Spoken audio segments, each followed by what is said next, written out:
سلام بچه ها، به کانال من خیلی خوش اومدین. بریم سراغ تحلیل حسابان کنکور 1403 نوبت دوم. بچه ها مشابه همین کار من 1400 هم انجام داده بودم. یه ویدیوی 4 بخشی بود. مثلا اون سال کنکور غیر استانداردی بود. اون ویدیو خیلی ویدیوی مهمیه. توی بخش سوم و چهارم اون ویدیو، تو بخش سوم دقیقه 10 به بعد توضیح دادم که اصلا توی کنکورهای سخت و کنکورهای غیر استاندارد چیکار باید کرد، چه نکات رو رعایت کنیم، در طول سال چجوری بخونیم. توصیه میکنم حتما اون 4 بخش رو ببینین. برای 1401 هم مشابه همین ویدیو رو ساخته بودم. همه اینا رو توی پلیلیست مشاوره و راهنمایی میتونین به راحتی تماشا کنین. خب حالا سوال پیش میاد، آقا کنکور شما میگین کنکور استاندارد بوده یا نه؟ اصلا استاندارد بودن چی هست؟ به چه کنکوری میگیم استاندارد؟ یا سوالا رو اینجا سطح بندی کردین: ساده، متوسط، سخت، سخت استاندارد، سخت غیر استاندارد. منظور اینا چیه؟ اگه میخواین دیگه من اینجا دوباره توضیح ندم. من تو ویدئوی تحلیل 1400 توی بخش اول دقیقه 10 تا 15 و دقیقه 22 تا 25 و بخش دوم توی بخش اول دقیقه 10 تا 15 راجع به کنکور استاندارد توضیح دادم. دقیقه 22 تا 25 هم این که سوال ساده چیه، متوسط چیه. بخش دومم دقیقه 1 تا 7 سوال ساده، متوسط، سخت، که از نظر من ما به چه سوالی میگیم سوال ساده. اینا رو میتونیم برین دوباره ببینین اگه ندیدین. ممکنه بگی آقا ربطی نداره 1400 من چرا دوباره ببینم. اصولا تحلیل کنکورا کمک میکنه که دستمون بیاد که چه خبر سالهای مختلف دیگه. بعد اتفاقا چند تا ویدیو هم دارم تو همین پلیلیست مشاوره و راهنمایی، بیارم نشون بدم اینم از کجا میتونیم بیارین. یا کنین این پلیلیست این صفحه اول کانال منه. این صفحه اول کاناله، اینجا ویدیو هاست، این قسمت پلیلیست های اصلی، این پلیلیست مشاوره و راهنمایی. بزنین روش، کامل همه ویدیوهای مشاوره ای رو داره. توصیه میکنم حتما ببینین، کمک میکنه که دستون بیاد که سالهای مختلف چجوری بوده. خب بچه کنکور 1403 19 تا سوال حسابان داشته. کل سوالات 40 سوال بوده و زمانش هم 70 دقیقه. یعنی هر تست 1 دقیقه و 45 ثانیه. این دفترچه هم که فقط هم دفترچه رشته ریاضی، دفترچه درس ریاضی جداست و کل این زمان رو دیگه به درس دیگه ای نمیتونین اختصاص بدین بچه های رشته ریاضی. خب به نظر من چه جوری بوده؟ من اگه بخوام بگم این کنکور استاندارد بوده یا نه، میتونم بگم نسبتاً استاندارد و سخت، چه بسا بتونیم بگیم خیلی سخت. حالا چرا؟ اونجا من توی اون ویدیوی 1400 تعریف کردم که به چه کنکوری میگیم. چون توی کنکور معمول تعداد سختا به این تعدادی که اینجا الان توضیح میدم نبوده. چجوری بوده شرایط کنکور 1403 نوبت دوم؟ ساده به نظر من 5 تا تست ساده داشته که میشه 26% کل 19 سوال حسابان. من حالا گسسته و هندسه رو کاری ندارم، حالا میتونین بریم ببینین دیگه. من فعلا حسابانش دارم تحلیل میکنم. سوال متوسط 6 تا داشته که میشه 32% سوالات، که تو این ویدیوهای قبلی مشاوره‌ای زیاد گفتم که چقدر سوالات ساده و متوسط تعیین کننده است. اینا خیلی مهمن. سخت استاندارد 7 تا داشته، که حالا میتونه کسی بگه آقا مثلا اینو کمترش کنیم بدیم به غیر استانداردها. به نظر من نه. 7 تا استاندارد که میشه 37% سوالات، یه دونه هم غیر استاندارد که میشه 5%. در کل 42% سوالات سخت بوده. برای همین این کنکور رو میکنه یه کنکور سخت، یا حتی بتونیم بگیم خیلی سخت. البته این به معنی این نیستش که اینو که دیگه تو همه ویدیوها توضیح دادم دیگه، این به معنی این نیستش که قبولیه توی این کنکور هم به همون اندازه. نه دیگه، این برای همه است دیگه. ساده ها و متوسط ها خیلی تأثیر گذار میشن. دو تا بچه ها تو ویدیوهای مشاوره‌ای، دو تا من ویدیوهای مهم دارم، هم برای تجربیات هم برای ریاضی ها. دو تا ویدیوهای مختلفه. برای رشته ریاضی که میشه یه دونه، مقایسه درصدهای کنکور زیر هزارا توی کنکور 99 که کنکور استاندارد معمولیه و اینو مقایسه کردم با کنکور 1400. این تفاوته خیلی کمک میکنه که ترسمون بریزه، هی از قبل پیش بینی برای خودمون درست نکنیم که خب کنکور چه سطحی بوده. نه، ما باید بریم و این ساده ها و متوسط ها فوق العاده تاثیرگذارن. مثلا تو کنکور 1400 که خیلی غیر استاندارده، تعداد این ساده ها و متوسطه خب خیلی کم میشن و برای همین هم هست که خب درصدها هم روش تأثیر عجیب غریب هم میذاره دیگه اینجا دوباره توضیح ندم، تو اون ویدیوها در این مورد زیاد صحبت کردم. در حالی که بچه نگاه کنه، این الان بخش سوم تحلیل 1400 ریاضی حسابان. ما 4 تا سوال ساده داشتیم از کل سوالات حسابان، 4 تا متوسط، یعنی رو همدیگه کلن 32% سوالات ساده و متوسط بودن تو حسابان 1400.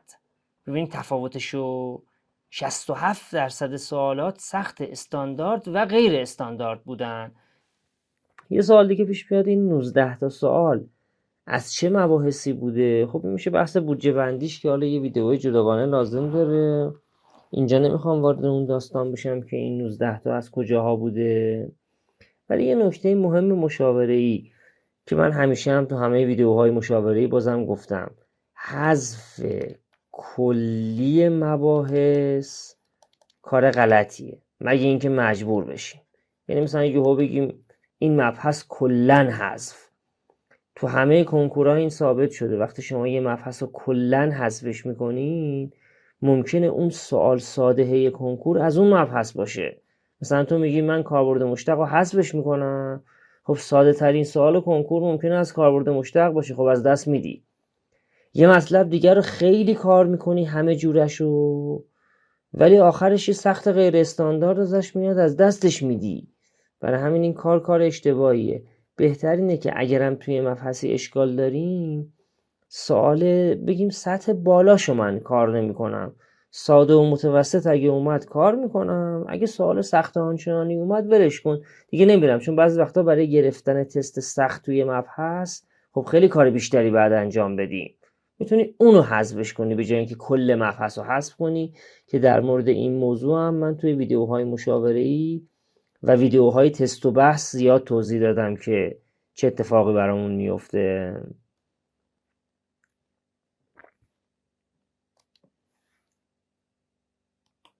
خب بچه‌ها، طبق روال ویدیوهای تحلیلی نمونه هایی از هر کدوم از سطح هایی که میگم شمردم در واقع تو اون جدول آوردم. این مثلا یکی از تستای خیلی ساده کنکور 1403. خب سوال مثلثات هم هست. مثلا کسی که از مثلثات بدش میاد، که همیشه من تاکید کردم مثلثاتو که اصلا نباید حذف کرد، مخصوصا مطلب پیش نیازه. خب یکی از ساده ترین تستای این سالا اومده، چون یه سوال کلیشه‌ای معروفه، یه همچین عبارتی داده، بعد میگه کوتانژان 2 چی میشه. خب ما که میدونیم کوتانژان 2 میشه کوسینوس به روی سینوس و همچین الگویی داشتیم دیگه. همچین عبارتهایی رو کافیه به سینوس 2 تقسیم کنیم دیگه، فقط کوتانژان تو مسئله میمونه. خب سریع مثلا اون حل میشه دیگه. پس دو طرف عبارت رو من به سینوس 2 تقسیم میکنم، یعنی میشه 3 سینوس 2 x تقسیم بر سینوس 2 x به علاوه آ کوسینوس. سوال کلیشه‌ای و یه کار معروفیه این کار دیگه، خیلی جاها انجام میدیم. این طرف هم 4، حتی خیلی راههای دیگه هم داره، یکیش اینه. خب این که میشه 3 به علاوه آ کوتانژانت 2x برابر است با 1 به روی سینوس 2. ما میدونیم 1 به علاوه کوتانژانت 2 دیگه، 1 به علاوه کوتانژانت 2x، 1 به روی سینوس 2. خب این ضرب کنیم میشه 4 به علاوه 4 کوتانژانت 2x. حالا گفته کوتانژانت 2 رو من میخوام، خب همه رو میبرم یه طرف، این کوتانژانت 2 رو میبرم اون طرف، میشه آی منهای 4 در کتان دیگه ذهنی هم میشه ولی من مینویسم ببینین چی به چیه. این 3 هم میره این طرف 1 4 منهای 3. پس کتانژان 2 x میشه 1 به روی آی منهای 4. گزینه 1 علامت میزنیم. که اصلا میگم حتی محاسبات رو الان من نوشتم زیر 30 ثانیه میشه به این تست جواب داد. یه همچین تستی هم هست از مثلثات، تازه مثلثات در حد دهم هم هست دیگه. این یعنی همون فرمولای اولیه، خیلی قسمت های پیچیده‌اش نیست. خب همچین تستی و کسی که مثلثات رو میذاره کنار یکی از ساده ترین سوالات کنکور رو از دست میده. خب سوال 4 دارم. من متوسط رو به ساده در نظر گرفتم. حالا همه متوسط ها رو که با همدیگه شمردیم تو اون جدوله، ولی خب چند تا متوسط هم داره که حالا میشد سخت هم حسابشون کرد، ولی این متوسطی که حتی ساده هم میشد حسابش کرد. آقا این معادله مثلثاتیه. معادله مثلثاتی رو اگر حذفش کنی خب اینجوری ضرر میکنی دیگه، چون بعضی وقتا معادلات ساده هن. آقا این ساده نبودش، شما دارین میگین ساده است. بریم بنویسیم ببینیم چیه. کوسینوس 2x منهای پی چهارم.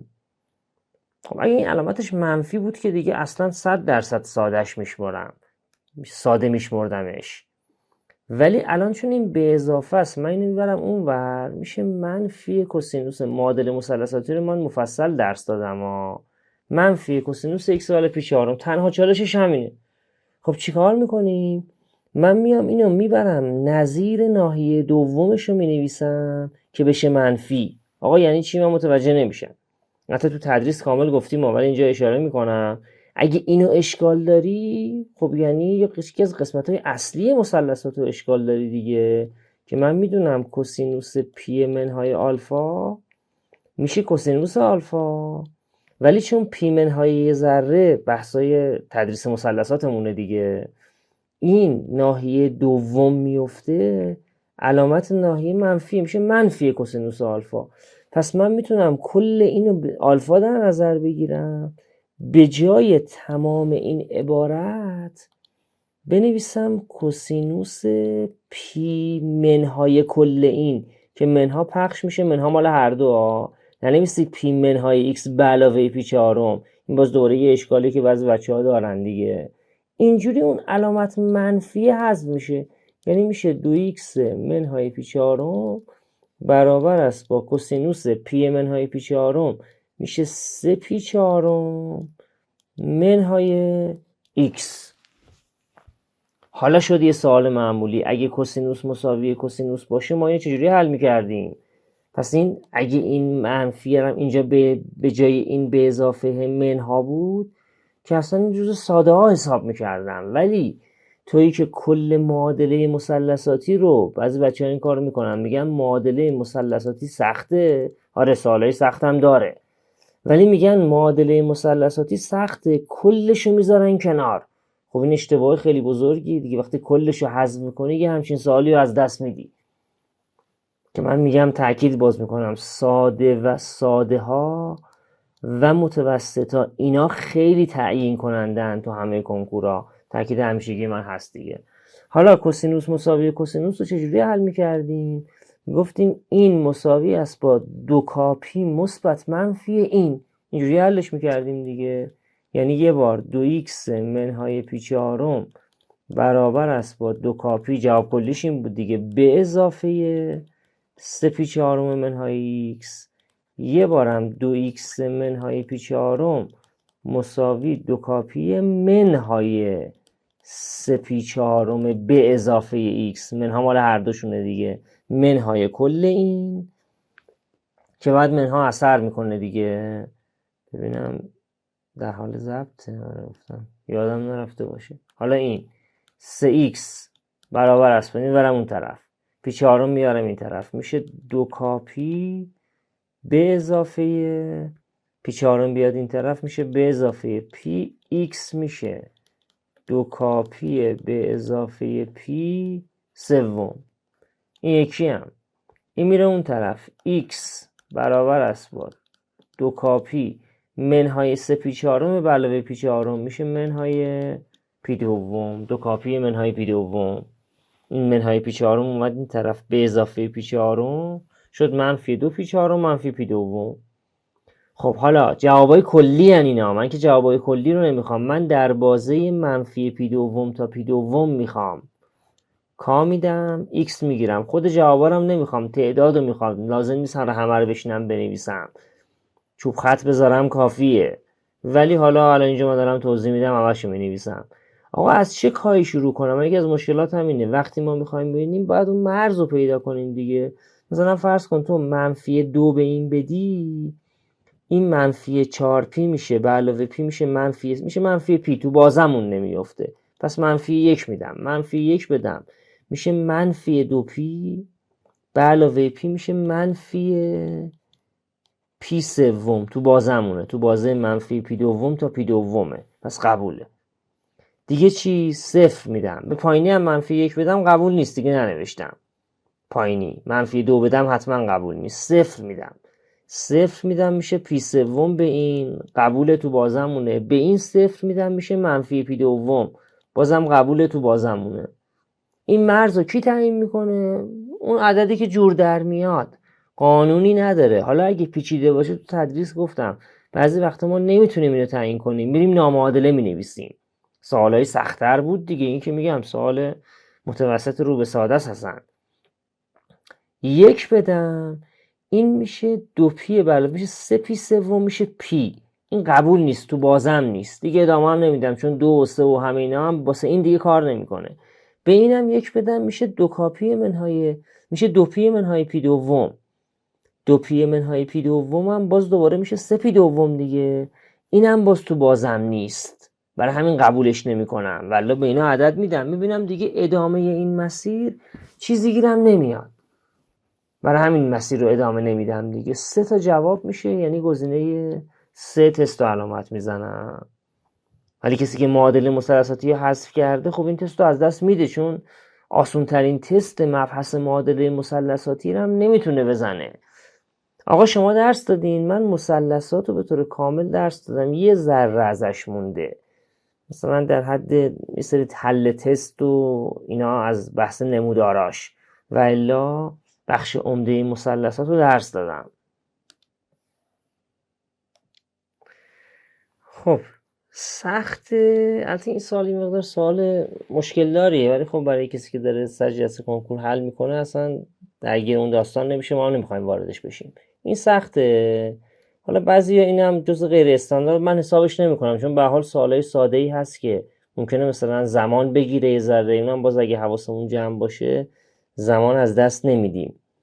سوال دنباله است، مثلا یه نفر میبینی یه مبحثی رو حذف کرده، گفته من معادله مثلثاتی رو حذف میکنم ولی به جاش دنباله رو میرم میخونم، ولی دنباله ده اتفاقا همون سوالیه که گیر میکنه توش، چون دنباله سخت بوده، دنباله رو رفته کار کرده، اون سخت اومده نتونسته حل کنه. معادله مثلثاتی رو حذف کرده، متوسط بوده، ساده بوده، خب از دست داده. اینجوری ضرر میکنیم دیگه، واسه همین میگم حذف کلی و من مخالفم تا جایی که میشه. البته میگم بعضی وقتا زمانی که کم داره دیر شروع کرده یه داستان دیگه است. خب گفته اگر اینا جملات، اینو گفته جمله چهارم، این جمله چهارم همه به ترتیب گفته دیگه، پس این جمله پنجم همه، این جمله هفتم همه، این جمله هشتم همه، درسته؟ حاصل ضرب مقادیر ممکن برای قدر نسبت. چی تو ذهنمون میاد؟ میگیم حالا که اینا جملاتمونن، قدر نسبت مگه نمیشه جمله پنجم تقسیم بر جمله چهارم؟ دنباله هندسیه دیگه، A5 تقسیم بر A4 میشه قدر نسبت، A8 تقسیم بر A7 هم میشه قدر نسبت. خب اینا رو با هم مساوی قرار بدم، میتونم x رو از اینجا به دست بیارم دیگه.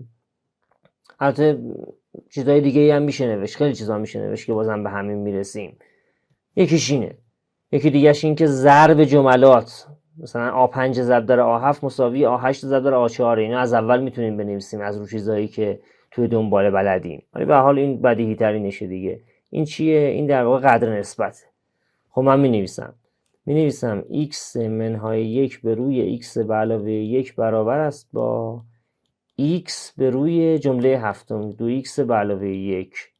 این طرف مستینش میکنم، میشه 2x2 به علاوه x منهای 2x منهای 1 مساوی x2 به علاوه x. خب اینا که با هم دیگه میرن میشه x2 منهای 2x منهای 1 مساوی 0. به همچین معادله میریزم.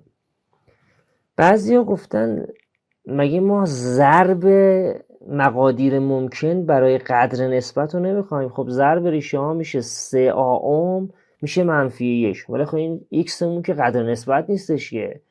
اگه قدر نسبتمون با x برابر بود میتونستیم چنین حرفی بزنیم. پس ادامه داره، سوال تموم نشده.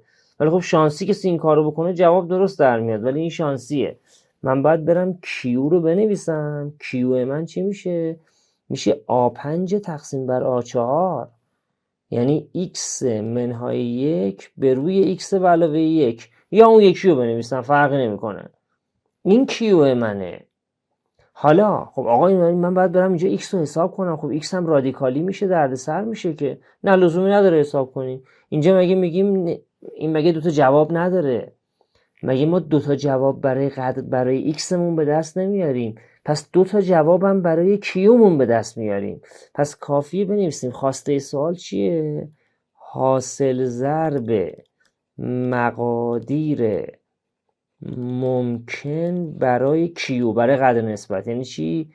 یکیش x1 منهای 1 به روی x1 به علاوه 1 ضرب در x2 منهای 1 به روی x2 به علاوه 1. حالا با اون یکی هم میتونستم بنویسم، با این هم میتونستم بنویسم، فرقی نداشت. حالا چی میشه؟ میشه x1 x2 منهای x1 درسته؟ منهای x2 به علاوه 1 تقسیم بر مخرجمون هم میشه x1 x2 به علاوه x1 به علاوه x2 به علاوه 1. اینا در هم دیگه ضرب کردم، صورت در صورت مخرج در مخرج. حالا اینا اسوپی هامونن دیگه. این ضربمونه x1 x2 3a، این ضربمونه، رنگو عوض کنیم، این ضرب ریشه ها -1، این منفی جمع ریشه هاست. یه منفی فاکتور بگیریم، جمع ریشه ها میشه -2a، یعنی 2. پس این میشه -2، این -1، اینم خود 2. حاصل چی میشه؟ صورت میشه -2، مخرج میشه 2، میشه -1، یعنی گزینه 2. گفته بود مقادیر ممکن برای حاصل ضرب مقادیر ممکن برای قدر نسبت این دنباله. حالا همین قصه رو ممکنه بگی آقا q ما مگه نمیشه x به روی 2x به علاوه 1؟ خب میتونستیم با این بنویسیم، فرقی نداشت، با این بنویسیم بازم همین در میاد، فرقی نمیکنه.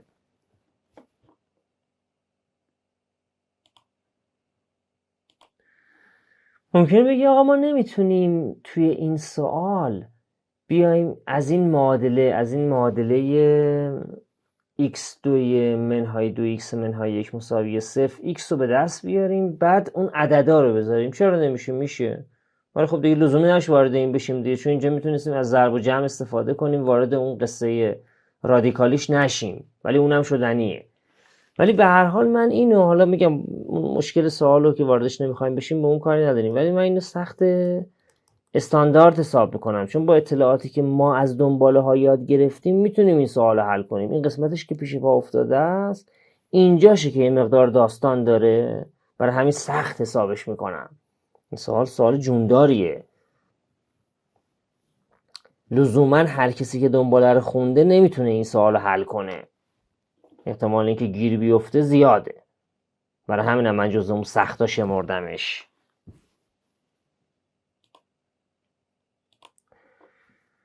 خب من سوال 4 سخت غیر استاندارد حساب کرده بودم. ممکنه بگی آقا این که اصلا آسونه.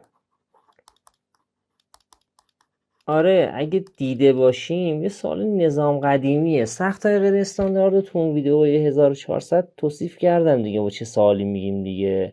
سوالی که اصلا تو کتاب مورد بحث کتاب نباشه، خارج اون چیزی باشه که یعنی بحث سخت و آسونی است. ولی کسی مثلا اگه تیپ سوالای نظام قدیم رو دیده باشه، حالا منم خودم حتی اینو من هنوز درس ندادم توی کانال، ولی این مبحث رو وقتی من درس میدم از اینا هم حل میکنم به عنوان خیلی کم شانس. این راه حلی که میخوام بگم، حتی راه حل معمولی ترم یه خورده داره، از چند تا راه حل میکنم، ولی به این علت غیر استاندارد، به علت نظام قدیمی بودن و خارج بحث کتاب بودن حسابش کردم. ولی اگه کسی دیده باشه که اتفاقا خیلی سوال آسونی بود. به این وقت تو الگوریتم تقسیم رو مینویسی 2 منهای x14 مساوی x2 به علاوه x به علاوه 1 در خارج قسمت به علاوه باقی مانده دیگه، درسته؟ عادیش یکی از راه حل‌ها اینه که ما اینو الان درجه 1 تو کتاب بحث شده بود دیگه، ولی الان درجه 2. یه سوال معروفیه این توی تستای قدیما قبل از سال 80 اینا، که چیکار میکردیم اینجا وقتی همچین سوالاتی میدیدیم قبل از 90 ببخشید. این چون چاق یه جمله‌ایه، اگه اینو در x منهای 1 ضرب کنیم میشه اتحاد چاق و لاغر، سوال آسون میشه. یعنی آقا من ندیده باشم چرا باید این به ذهنم برسه؟ راه آسونش که خیلی سریع حل میشه اینه، باید دیده باشی. باید از این سوال که میگم سوال معروفی بود یه زمانی، الان دیگه نه. تو وقتی اینو در x منهای 1 ضرب میکنی یه همچین چیزی میشه q و x. برای حالا نمیخواد همه مراحلش هم بنویسیم، ولی میخوام بفهمین چی به چیه. حتی میگم من این مبحث بخش پذیری و اینا رو، تقسیم و اینا رو تدریس نکردم هنوز توی کانال. حالا این چی میشه؟ این میشه x منهای 1. خب این فایدهش چیه؟ تو اگه در این عبارتت به جای x بذاری 1، خب این حذف میشه دیگه، از اینجا میتونی باقی مانده رو به دست بیاری. به جای x قرار بدی 1. خب این چیه الان؟ این در واقع هست x به توان 4 x12 ضرب در x2 دیگه. خب به جای x میذارم 1.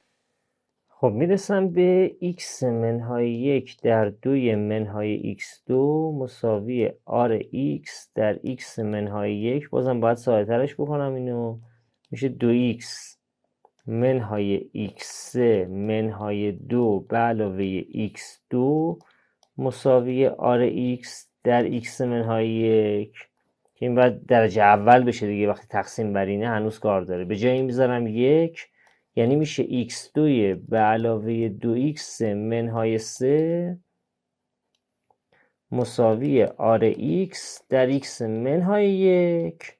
حالا اینو میتونم تجزیهش کنم. این چی میشه؟ این ضرب منفی 3 جمع 2 دیگه، میشه x به علاوه 3 در x منهای 1 ضرب منفی 3 جمع 2 مساوی rx در x منهای 1.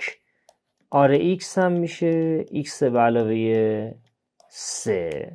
که میگم این که این ضرب کردن این خب یه چیزی که باید دیده باشیم دیگه، که قدیما دیده بودن، سوال معروفی بود. حالا گفته مجموع ضرائب این ضریبش که این هم که 3 4، یعنی گزینه 4 میشه. سوال 4 گزینه 4 درسته. آقا راه دیگه ای نداشتیم، یه راه دیگه هم داریم، اونم بنویسم. یعنی اگه ما اینم ندیده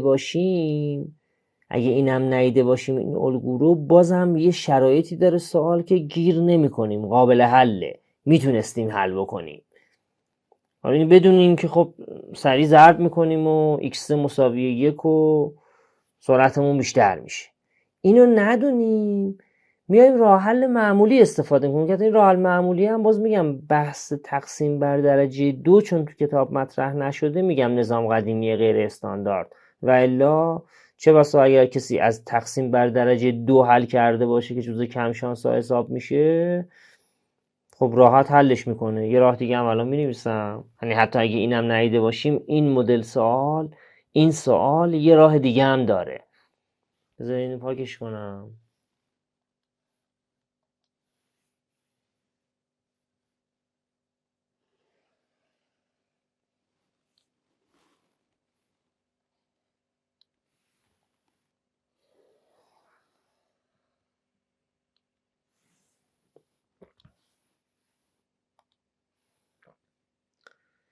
خب یه رو الگومون چیه؟ من میخوام باقی مانده به دست بیارم، میامدیم اینو مساوی صفر میذاشتیم دیگه، ولی چون درجه دوه مساوی صفر میذاریم ولی نمیریم برای به دست آوردن ریشه ها شبیه درجه اول. میایم میگیم x2 رو من تو این تنهاش کنم میشه این. حالا بیام انقدر اینو انجام بدم تو این عبارت دوی منهای، اون وقت باقی مانده مستقیم به دست میاد. اگه همین کار رو من روی دوی منهای x14 هی x2 بسازم، جاش اینو بذارم تا به باقی مانده برسم. خب آقا چجوری من میتونم این کارو کنم؟ میتونم بنویسم اینو x2 به توان 7. خب میشه 2 منهای منفی x منهای 1 به توان 7 که منفی رو میتونم بیارم بیرون، یعنی بگم 2 به علاوه x به علاوه 1 به توان 7. واقعا این که من توان 7 بلد نیستم، اشکال نداره، نمیخواد بلد باشم، میتونم یک کلک بزنم، بیام بنویسم 2 به علاوه x به علاوه 1 به توان 2 کلش به توان 3، یعنی میشه x به علاوه 1 به توان 6 ضرب در x به علاوه 1. حالا x به علاوه 1 به توان 2 میشه x2 به علاوه 2x به علاوه 1. حالا اینی که اینجا داشتم و که یه بار جایگزین کرده بودم دوباره جایگزین میکنم، میخوام به باقی مانده برسم دیگه، که اینم اگه کسی باز بخش پذیری به بحث تقسیم بر عبارت درجه 2 رو که یه بحثیه که تو کتاب مطرح نشده باشه ندیده باشه این کارم نمیتونه بکنه. به جای x2 میذارم منفی x منهای 1. چه اتفاقی میفته؟ میشه 2 به علاوه این یکا با هم دیگه میرن میشه x، میشه x3 در x به علاوه 1. یه قدم ساده تر شد، یعنی میشه 2 به علاوه x4 به علاوه x3. خب حالا این x4 رو میتونم بنویسم x2 به توان 2، این x3 رو میتونم بنویسم x2 ضرب در x، اینجوری درجهش کاهش پیدا میکنه دیگه. یا اینکه از اولم جای همین x3 بنویسم x ضرب در x2 یه بار این کار رو انجام بدم، فرقی نداره، حالا یا جدا بنویسم یا همزمان. میشه 2 به علاوه منفی x منهای 1 به توان 2 به علاوه منفی x منهای 1 ضرب در x، میشه 2 به علاوه x2 به علاوه 2x به علاوه 1 منهای x2 منهای x. این x2 ها با هم دیگه میرن میشه x به علاوه 3 شد همون باقی مانده. گرفتین چی شد؟ آقا چرا این کارو کردین؟ برای اینکه توی اون الگوریتم تقسیم هم که دیگه ننوشتم 2 منهای x14 مساوی x2 به علاوه x به علاوه 1 در qx به علاوه r x، من اگه بخوام باقی مانده رو داشته باشم که میدونم درجه اوله، باید اینو اثر اینو خنثی کنم دیگه. وقتی من به جای x2 بذارم منفی x منهای 1 این در واقع صفر میشه، میتونم باقی مانده‌مو داشته باشم، ولی باید اینو درجهش رو کاهش بدم به درجه 1 به پایین برسونم، چون میدونم که باقی مانده بر عبارت درجه 2 که نمیتونه درجهش 14 باشه، نمیتونه درجهش 5 باشه، نمیتونه درجهش 2 باشه. گرفتین چیه داستان؟ ولی خب این بحث رو اگه دیده باشین سوال آسونی حساب میشه، ولی اگه ندیده باشین تقسیم بر درجه 2 چون تو کتابم مطرح نشده به این علت گفتم غیر استاندارد. خب ممکنه بگین آقا حالا فقط یه دونه غیر استاندارد داشت، میشه یکی دوتا سخت دیگر هم به خاطر زمان بر بودن یا پیچیدگی غیر استاندارد حساب کرد، ولی چون سوال ساده هم داره من این کارو نکردم، ولی میشد. آقا میشه بگین هر کدومو چی حساب میکنین؟ نمیخوام دید بدم بهتون، نگاه کنین الان مثلا توی سوالات این دفترچه نمیخوام دید بهتون بدم، مثلا وقتی میخوای خود بشینی سوالا رو حل کنی خودت، اگه من از قبل گفته باشم این سخته این آسونه، این یه دید ایجاد میشه برات دیگه، کار جالبی نیست. ولی فکر نکنین که اینا رو کیلویی میگم، همه رو میشینم همیشه یه بار امتحان میگیرم از خودم بعد کنکور، بعد بر اون اساس تعیین میکنم. چند تاشو مثلا میگم، مثلا براتون سوال ممکنه باشه که آقا کدومو ساده حساب، مثلا من 3 رو ساده حساب کردم، ولی وقتی من به تو بگم که من 3 رو ساده حساب کردم، این به تو در واقع دارم دید میدم دیگه، دارم یه جور پیش زمینه میدم که تو نگاه کنم ببینم چون چند بار پیش اومده دیگه آدم ضبط رو نمیزنه، میبینی مثلا 10 دقیقه حرف زدی.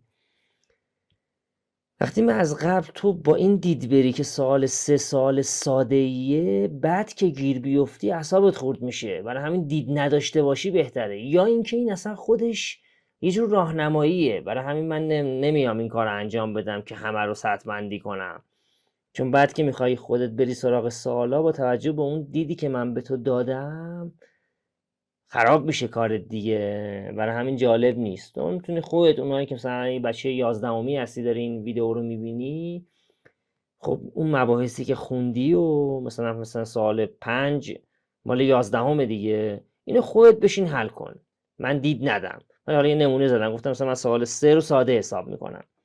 سوالایی هم که میگم من میتونستم غیر استاندارد حساب کنم، یه نمونهشو مثلا بگم. مثلا سوال 16 خب پیچیده، داستان داره، قشنگه، وقتگیره، ولی حواس خیلی جمع میخواد، تازه میتونه سخترش هم بکنه.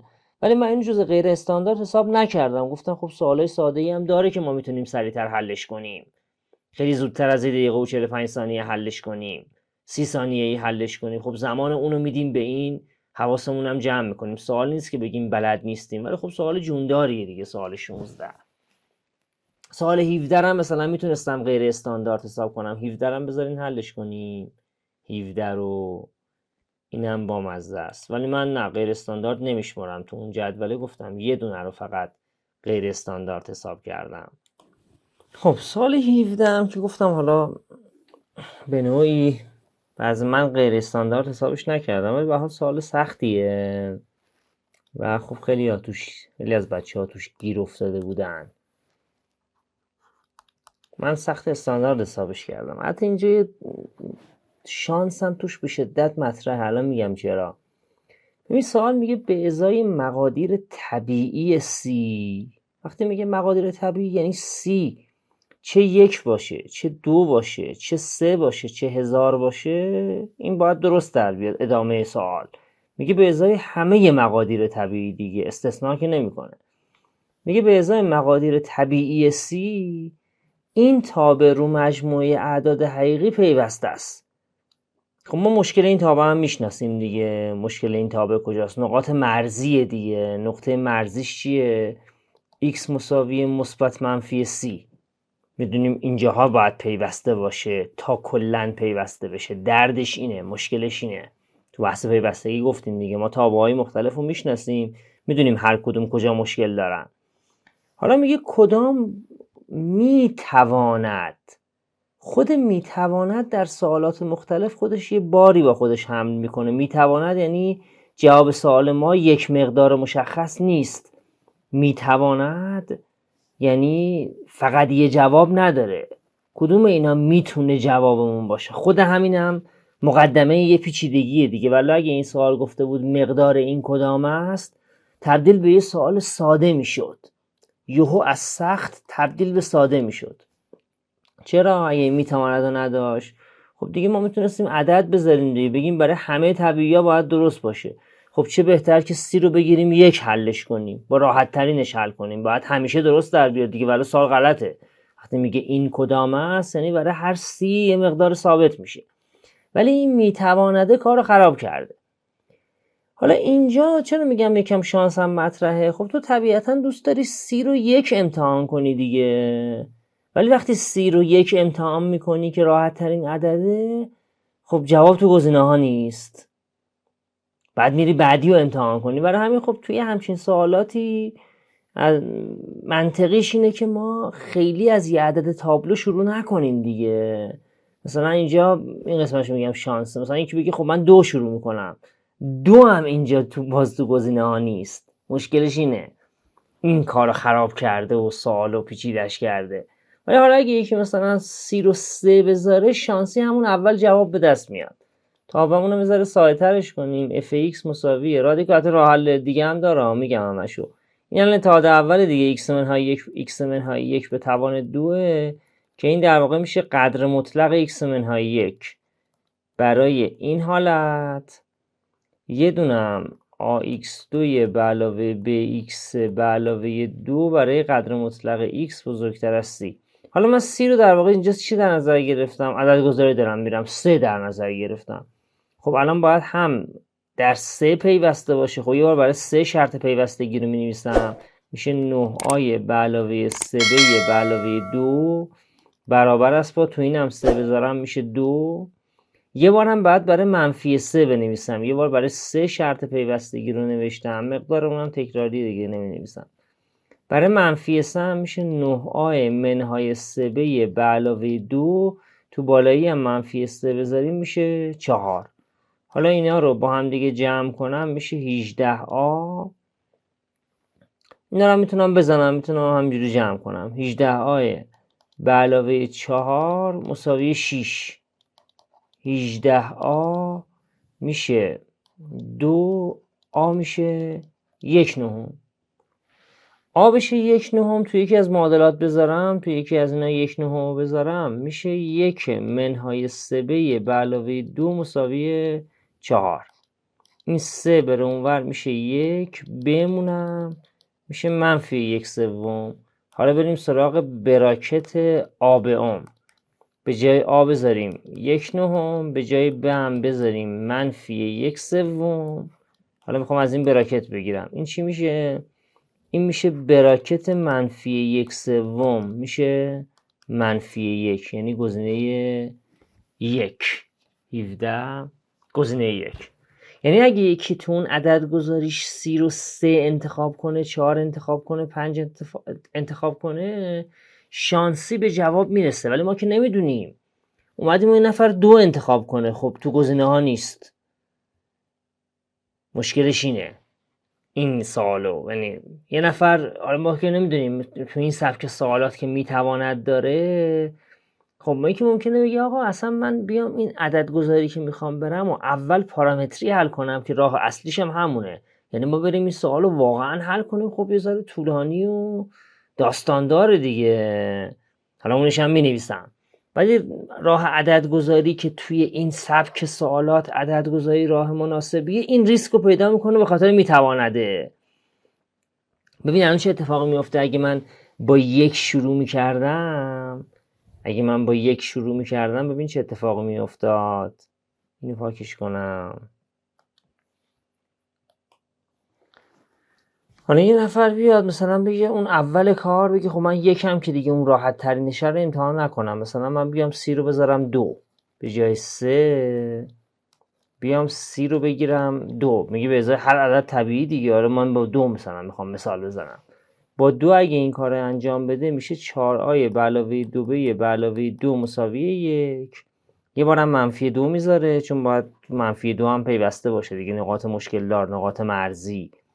این هم 4a منهای 2b به علاوه 2 مساوی 3. درسته؟ حالا که با هم جمع کنه میشه 8a به علاوه 4 مساوی 4. این a در میاد 0. جواب 0 میشه. 0 تو گزینه ها نیست. حالا باید بره امتحان کنه. ممکنه بگه آقا 2 تا امتحان میکنه بعد به نتیجه میرسه دیگه. خب این دیگه شانس دیگه، ما که نمیدونیم. ممکنه 10 تا امتحان کنه بعدش باشه. اینو پر ریسکش میکنه سوال دیگه. برای همینه که یعنی عدد گذاری به طور کلی برای این سوال پر ریسک و بسته به شانس و اتفاقه، چون ممکنه از 10 به بعد یه اتفاقی براش بیفته و اون تو گزینه ها باشه. برای همین عقل حکم میکنه که ما اینو پارامتری حل کنیم. خب پارامتریش هم داستانهای خودشو داره، دقت میخواد و حواس جمع میخواد. و الان میخوام پارامتریشو بنویسم. من پاک میکنم که جای بیشتری داشته باشم.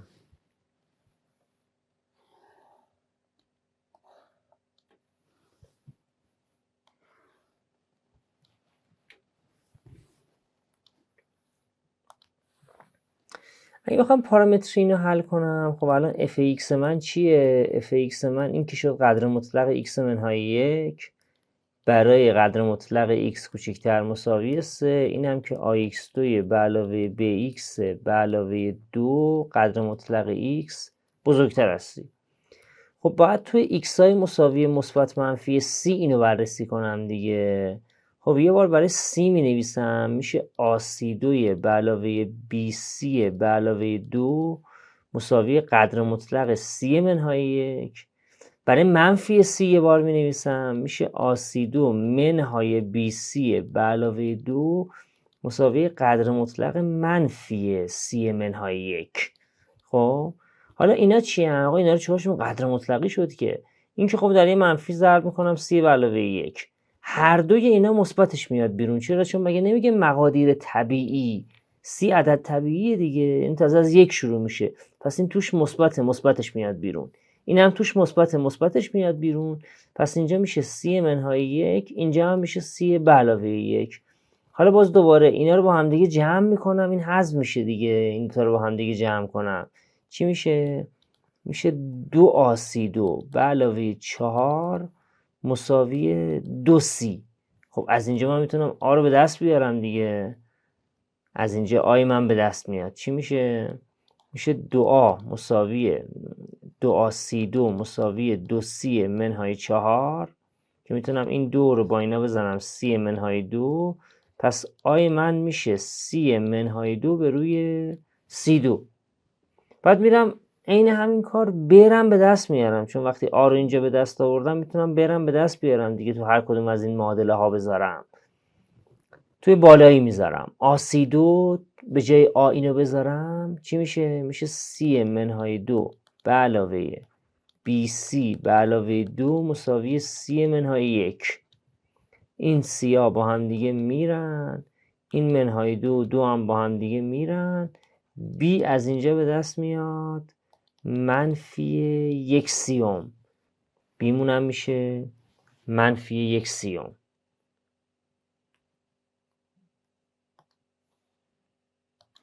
درسته؟ حالا این چی رو خواسته بود از من؟ از من براکت آبیوم خواسته بود. رنگشو عوض کنم. براکت آبیوم چی میشه؟ یعنی به جای آ بذارم سی منهای 2 به روی سی2، به جای بی هم بذارم منفی 1/3 که این با این میره میشه سی، میشه براکت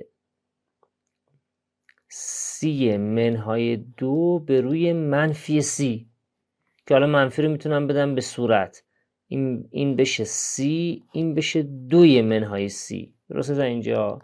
پس برابر میشه این میتونم تفکیکش کنم بشه 2/3 منهای 1. خب حالا این چه اتفاقی میتونم بگم بیرون منهای 1 رو؟ میشه براکت 2/3 منهای 1. حالا اینجا دیگه چون من پارامتری به طور کامل به دست برم میبینم که تو عددهای طبیعی 3 به بعد این تبدیل به 0 میشه، جوابش منفی 1. یعنی در واقع این میشه راه حل اصلی. اگر سی من 1 باشه، حاصل براکت آبیوم اگه سی 1 باشه میشه 2 منهای 1. اگه سی من 2 باشه، این براکت آبیوم میشه 0. ولی سی من اگر بزرگتر مساوی 3 باشه، از 3 به بعد این کسر کوچکتر از واحد میشه، کسر کوچکتر از واحد میشه و براکتش 0، جواب من میشه منفی 1. حالا دیگه این در واقع راه بدون ریسک کلیه، ولی خب چون پارامترها اسما زیاده سر جلسه خب شاید کسی جرئت نکنه بشینه مثلا این داستان رو بنویسه دیگه. ولی از اون ورم گفتم چرا داستان عددگذاری، این میتوانده چجوری عددگذاری رو پیچیدش کرده و بردتش بسته به شانس دیگه، شانس و اقبال. حالا دیگه مثلا تو این کنکور کسی مثلا اگه خیلی خوش شانس باشه همون اول مثال بالای 3 زده، خب گرفته، علامت زده، تست رو گرفته. اونی که مثلا مثال زده سی رو 1 زده بعد 2 زده نشده دیگه میترسه دیگه، احتمالا مثلا اگه زمانی گذاشته 2 دقیقه روش بعد دیگه تست رو از دست داده، این 17 مثلا. ولی خب کلا یه چیز روی کرده که توی این کنکور زیاد دیده میشه، تو خیلی از سوالا پارامتری زیاد داره، حتی بعضی از سوالایی که ساده هم هستن پارامتری هن. بچه ها هم از پارامتر میترسن، این ترس از پارامتر تو ویدیوها هم زیاد میگم دیگه، ترس از پارامتر باعث میشه ما خیلی از سوالا رو از دست بدیم. حالا این یه پارامتری بود که واقعا سخته، خیلی جون داره، ولی پارامتری هایی هم داریم که سوالای آسون معمولی هن، سوالای سخت نیستن اصلا. دیگه نکته دیگه ای که نمیمونه دیگه، ولی گفتم میگم نمیخوام دونه دونه اینا رو سطح بندی کنم که این دید پیش زمینه ندم که مثلا این خودت بری سراغ سوالا، این پیش زمینه منو نداشته باشی. ولی کیلویی این عددا رو نگفتم، برای هر کدوم اینا مشخص کردم که این سوال ساده است یا متوسطه یا سخت استاندارده یا سخت غیر استاندارده، ولی این پیش زمینه رو نمیخوام بدم. بعد حالا سوالای مختلفش هم که در قالب تستای ویدیوهای تست و بحث و بعضی وقتا توی ویدیوهای کانال تلگرام و همه اینا مطرح میکنم. نکته دیگه باقی نمیمونه. موفق باشین. قبل خداحافظی باز تاکید میکنم، من الان که شما این ویدیو رو میبینین 70% مباحث کنکور رو حدوداً تدریس کردم و میتونین ازشون استفاده کنین. و حتی ویدیوهایی که قدیمیه مال 3-4 سال پیشه، کتابا عوض نشده، هر جا عوض بشه میگم این ویدیو دیگه به درد نمیخوره. الان فعلا کتابا همون کتابای سابقه. نکته دیگه این نمیمونه. انشالله که موفق باشین و خوب پیش برین. خدا نگهدار.